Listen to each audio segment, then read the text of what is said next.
Hey everyone, welcome back to the channel. In today's tutorial, I'll show you how to download and install Geometry Dash on your PC before WebAgin. Don't forget to check out the latest software available in the description below.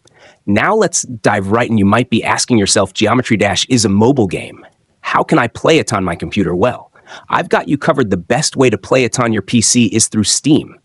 If you're not familiar with setting up Steam or creating an account, we've got a tutorial for that as well. So make sure to check out our channel. Let's go.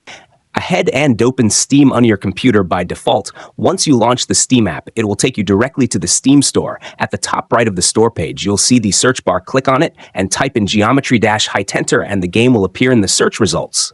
Click on the game, and you'll be taken to its page here. You'll see the option to add to your cart. Go ahead and click Add to Cart.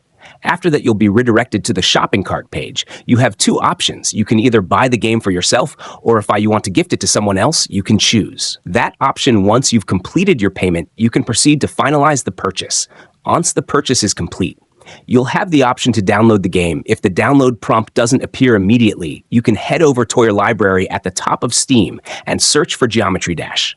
There, once you find it, you'll see an Install button. Click on it and select the location on your computer where you'd like the game to be installed. Follow the instructions to complete the installation. Once the installation finishes, you're ready to play. Click play and you can start enjoying Geometry Dash on your PC. And that's all for today. Thanks for watching. Please like and subscribe to the channel for more videos.